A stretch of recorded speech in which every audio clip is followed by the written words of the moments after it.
Emas meskipun sempat tersungkur sampai level 1965, tapi terbukti apa yang kemarin kita bahas di live streaming ternyata tidak terjadi penembusan di bawah 1965 dan mengakibatkan sekarang ini kembali lagi lirik level 2000. Apakah emas akan sentuh level 2000 sebelum libur Thanksgiving? Itu akan kita lihat dan juga kita bahas untuk kali ini. Oke, seperti biasa kita akan lihat terlebih dulu dari grafik US dollar atau DXY yang ternyata lanjutkan penurunan persis dengan apa yang kita harapkan ya. Jadi kemarin itu kalau kita lihat di sini ternyata ada rejection yang cukup kuat di zona resisten, kemudian dia tergelincir persis di bawah level 104.00 dan bahkan lanjutkan sampai ke teritori support berikutnya 103.30-an. Oke, saya perkecil grafik di sini dan kita coba lihat di grafik daily-nya kecenderungannya dengan penutupan area yang bisa disebut dengan bearish candle dan juga kecenderungannya sangat dekat dengan teritori yang kita tandai kemarin. Oke, ini adalah kemungkinan posisinya masih ada sedikit penurunan lagi, walaupun ada kemungkinan juga biasanya sudah penurunan yang sangat-sangat dalam, itu akan terjadi recovery ataupun rebound. Meskipun demikian, kita harapkan rebound ini adalah relatif terbatas, dan itu berarti kalaupun misalkan kita perhatikan di grafik H4 tadi, maka potensi rebound yang dimaksud mungkin saja akan relatif terbatas atau tertahan di level 104. Nah, semoga saja nantinya setelah itu dia bukan lagi melanjutkan kenaikan, melainkan langsung rejection turun. Nah, cuman di sini ada level support yang juga kecenderungannya sudah cukup dekat dengan historical price sebelumnya. Oke, kita perhatikan di sini level di bagian kiri yang ternyata sudah cukup dekat dengan 102.95. Ya, setidaknya 103.30 ke 102.95 masih ada sekitar 30-40 poin ke bawah. Nah, sementara itu kalau kita lihat dari US Treasury-nya, kelihatannya juga ini sangat mendukung untuk pola penurunan. Grafik H4 pun cenderung sudah turun di bawah level support trendline biru. Dan perhatikan lagi, areanya ada kecenderungan bisa saja terjadi double bottom, sehingga kalaupun terjadi kenaikan, kita berharap bukan double bottomnya yang dikuasai atau menguasai market, melainkan kemungkinan kecenderungannya ada pullback, lalu kemudian dia siap turun ke level 4,3% berikutnya. Nah, hal ini juga mengingatkan kepada kita terkait dengan potential head and shoulder, tentunya di grafik daily. Kalau teman-teman ingat, kemarin atau dalam satu minggu terakhir kita sudah sempat membahas ada kecenderungan ataupun kemungkinan terkait dengan head and shoulder tersebut akan ditembus. Nah, jadi kalau lihat di sini, kelihatannya kita sudah berada di teritori di bawah level neckline. Jadi seharusnya kita akan dapatkan penurunan lanjutan, dan itu berarti tanda-tanda bahwa semakin dekat lagi ini akan ditutup di bawah level trendline biru. Oke, jadi saya sekedar ingatkan lagi bahwa target dari head and shoulder tersebut adalah seperti demikian. Jadi inilah yang kemungkinan mengakibatkan kenapa US dollar ataupun US Treasury masih cenderung turun, sehingga dalam 1 atau 2 hari ke depan, hari ini dan besok, sangat terbuka kemungkinan untuk emas mencapai level 2000 atau bahkan 2009. Nah, masalahnya nanti malam hanya misalkan satu data existing home sales, kita belum tahu apakah akan menguat atau lebih lemah. Kalau kita perhatikan efek suku bunga yang terlalu tinggi, maka seharusnya existing home sales tersebut akan relatif lemah, teman-teman. Dan itu berarti tanda-tanda bahwa US dollar akan kembali lanjutkan penurunan, sehingga kalau kita lanjutkan lagi di grafik H4-nya, kita berharap ini adalah momentum untuk break area 92, kemudian juga mengarah ke level 209. Tapi mungkin nggak dia akan rejection? Mungkin saja. Sampai saat ini dia tertahan di level 1994 dan running price berada di 1990. Jadi ini masih sangat mungkin untuk retrace ataupun ya katakanlah untuk rejection.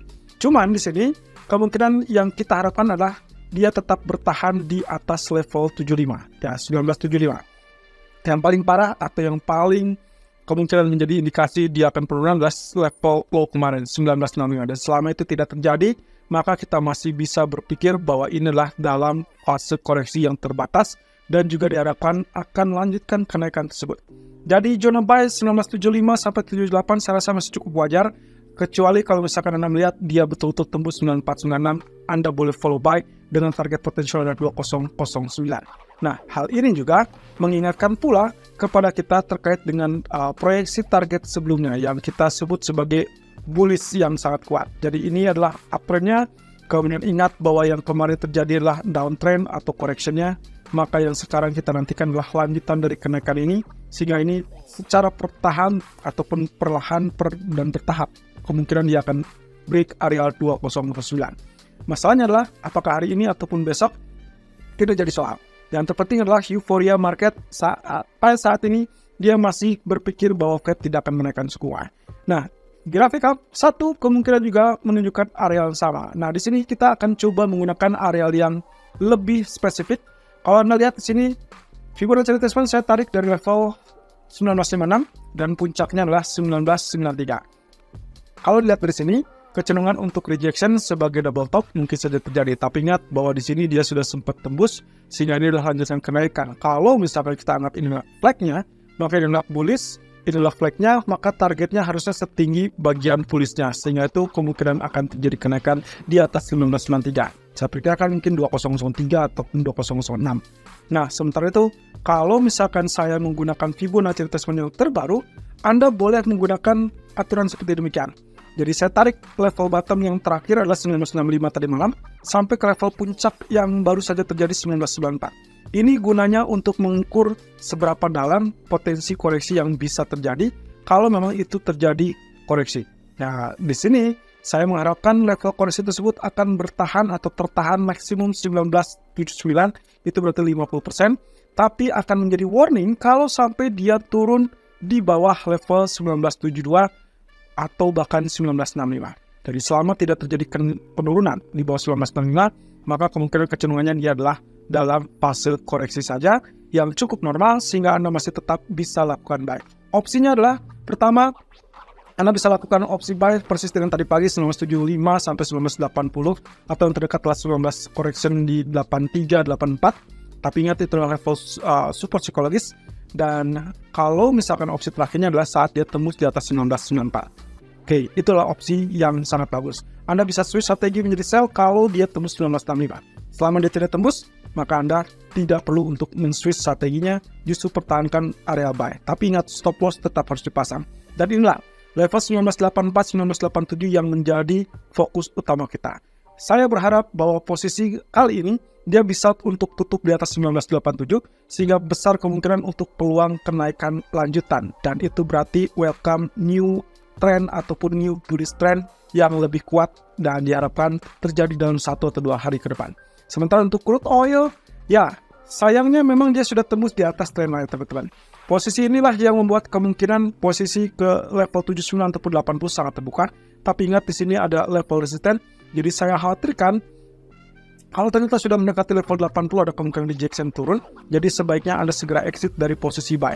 Lalu kemudian wait and see sampai at least mungkin ada koreksi lagi dan bisa pertimbangan masuk zona buy kembali. Tapi masih ingat tentunya apa yang sempat kita bahas di grafik daily tentang kemungkinan elite wave belum selesai wave kelima. Nah, sementara itu kalau kita perhatikan juga di teritori ini, teman-teman, posisinya adalah dia relatif lebih rendah sehingga kemungkinan dia bisa dibilang mungkin bukan bearish divergence tapi akan ada koreksi. Tapi saya tidak berharap koreksi tersebut mengganggu kenaikan. Jadi kalaupun mau, dia masih tetap bisa lakukan buy dengan stop loss di bawah level 7700. Jadi saya berharap $1 ataupun 1 poin saja. 7600 itulah stop loss kita. Sementara begitu selevel 79 disentuh, Anda exit, kemudian wait and see saja terlebih dulu karena dikhawatirkan dia akan turun. Ini beralasan atau cukup beralasan di grafik daily-nya, teman-teman. Ingat, pedomannya adalah inilah bagian 1, 2, wave 3, dan kita sekarang sedang dalam jangkauan wave keempat, sehingga yang diharapkan adalah wave kelima masih tetap bisa terwujud. Walaupun secara fundamental market masih melihat ada kemungkinan Arab Saudi mempertahankan atau bahkan menambahkan pemangkasan produksi tersebut lebih dalam, sehingga ini akan berpotensi untuk mengalami kenaikan di atas level $82 kembali. Tapi kalau misalkan ini sesuai perkiraan, maka seharusnya kita akan dapatkan koreksi, dan itu berarti rejection di zona 7980, kemudian dia turun ke level 75, dan kemungkinan yang paling mendekati adalah level 72 untuk di retest ataupun diuji ulang, dan itu adalah level buy yang relatif lebih bagus daripada Anda melakukan buy sekarang. Kalaupun buy sekarang, Anda hanya memiliki kesempatan sampai zona 79 ataupun 80. Tapi begitu tembus 75, hati-hati, dia akan kembali menguji level 72 atau bahkan lebih rendah. Nah, sementara itu kalau di grafik pound sterling, Anda bisa lihat di sini posisinya dia tembus level resisten yang saya garis di sini. Padahal tadinya saya berharap akan terjadi koreksi, mengingat ada potensi dari divergence bearish. Oke, kalau seperti ini, apakah masih mungkin terjadi? Oke, saya ambil garis yang terbaru di situ. Selama kita tidak mengambil dari running price, saya rasa ini masih cukup oke. Dan ini higher high, sementara ini adalah lower high. Jadi, intinya adalah posisi dari yang paling normal adalah correction, dan itu diharapkan 1.2480 ataupun 1.2460. Setelah itu, Anda bisa prefer buy dengan asumsi bahwa dolar masih tetap melemah, dan itu kemungkinan akan menguntungkan dari sisi pound sterling. Dan lalu kemudian alasan berikutnya adalah di grafik daily-nya pun kelihatannya dia sudah berada di luar jalur descending ataupun ya kita sebut dengan expanding wedge atau expanding triangle. Jadi perkiraan kami kali ini pound sterling masih memiliki daya juang untuk ke level 1.2600. Dengan demikian hati-hati 1 atau 2 hari ke depan, hari ini dan besok, itulah penentu apakah kita akan dapatkan dolar lanjut turun sampai mungkin selesai Thanksgiving. Tapi yang jelas euforianya masih tetap terasa dan semua memperkirakan 100% kemungkinan Fed tidak akan menaikkan suku. Jadi itulah yang membuat kenapa US dollar ataupun US Treasury mengalami penurunan. So, deep correction itulah kesempatan untuk lakukan buy emas, buy pound sterling, dan juga bahkan oil.